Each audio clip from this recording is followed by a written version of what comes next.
in a land of dragons and knights, where the sun dipped into the horizon and painted the sky with hues of crimson and gold, there existed a small village nestled between two great mountains.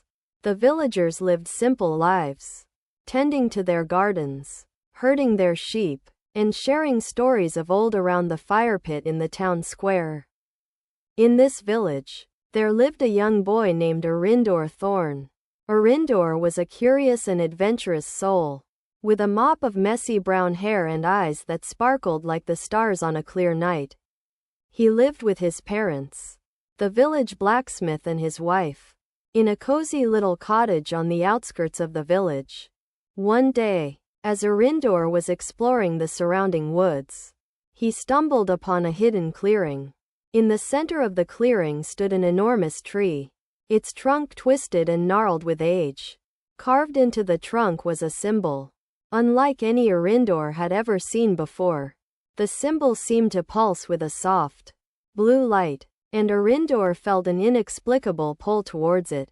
As he reached out to touch the symbol, a low rumble echoed through the clearing, and the air was filled with the sweet scent of honey and smoke. A magnificent dragon emerged from the shadows, its scales glinting like diamonds in the fading light. The dragon's eyes, a deep shade of indigo, locked onto Arindor, and he felt a sense of calm wash over him. The dragon, whose name was Ember, spoke to Arindor in a voice that echoed in his mind. "You have been chosen, young one. The symbol on the tree is a key, and you are the keyholder. You have been selected to embark on a great quest, one that will determine the fate of our world."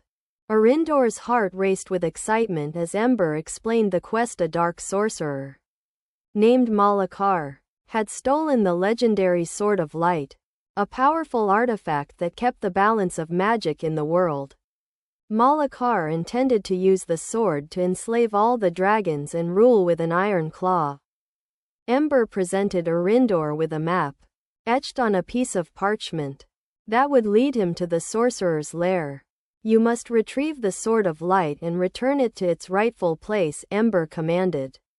"But be warned, young one, the journey will be treacherous, and you will face many dangers along the way." Arindor, fueled by his sense of adventure and determination, set off on his quest. He bid farewell to his parents, who gifted him with a small pouch of gold and a sturdy backpack. He also received a blessing from the village elder, who imbued him with a small amount of magic. As he journeyed through the mountains, Arindor encountered a group of rough-looking knights, who introduced themselves as the Order of the White Dragon. They were on a mission to capture Malakar and retrieve the stolen sword. The knights, led by a grizzled warrior named Sir Valoric, offered to join forces with Arindor, and together they braved the treacherous paths and dark forests. Their first challenge was a rickety bridge suspended high above a churning river. As they crossed, the bridge creaked and swayed ominously, and Arindor's stomach dropped with every step. Suddenly, a group of goblins, with their beady eyes and wicked grins, emerged from the shadows, armed with crude weapons. The knights charged forward, their swords clashing with the goblins' crude blades. Arindor, however, hesitated, his heart racing with fear. But then, he remembered the words of the village elder, who had told him that magic was within him, waiting to be unleashed. With a deep breath, Arindor focused his thoughts and summoned a burst of energy. A blast of light shot from his hands, sending the goblins scattering. The knights cheered, and Sir Valoric patted Arindor on the back. "Well done, young one. You've got the makings of a fine warrior." Quote, as they continued their journey, they encountered more challenges. A pack of snarling wolves, a treacherous ice cave, and a treacherous maze of mirrors. But with the knights' bravery and Arindor's growing magical abilities, they overcame each obstacle. Finally, after many days of traveling, they reached the sorcerer's lair. Malakar, a tall, gaunt figure with sunken eyes, sneered at them from the shadows. Fools! He cackled. You'll never leave this place alive. Quote, the sorcerer summoned a dark army of shadowy creatures. But the knights and Arindor fought valiantly, using their combined strength to hold off the attackers. Arindor, with his growing magical prowess, began to weave powerful spells, conjuring walls of flame and summoning bolts of lightning. In the heat of battle, Arindor spotted the Sword of Light, nestled on a pedestal at the heart of the lair. With a burst of determination, he charged forward, the knights following closely behind. Malakar, enraged, hurled a bolt of dark energy at Arindor, but the young adventurer dodged and weaved, using his agility to avoid the attack.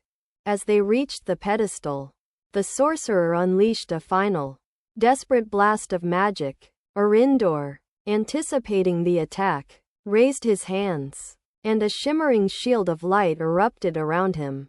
The dark energy struck the shield, and Arindor felt a surge of power course through him. With the sorcerer's magic neutralized, Arindor grasped the Sword of Light, its hilt glowing with an intense, golden light. The sword hummed with energy, and Arindor felt its power coursing through him.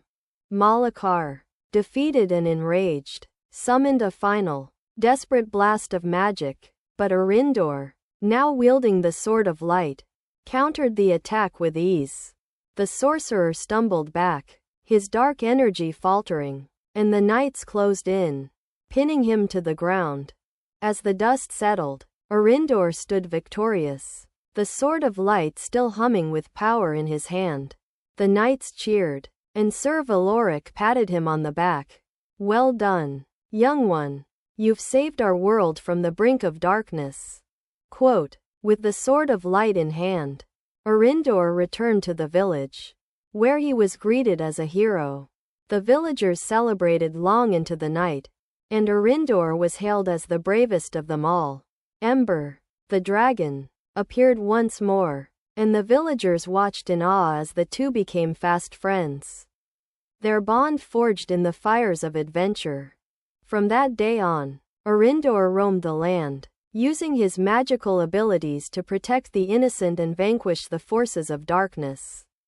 And though he faced many more challenges and dangers, he never forgot the lessons he learned on his quest, that courage and determination can overcome even the greatest of obstacles, and that the power to shape the world is within us all, waiting to be unleashed. Don't forget to like, comment, share, and subscribe.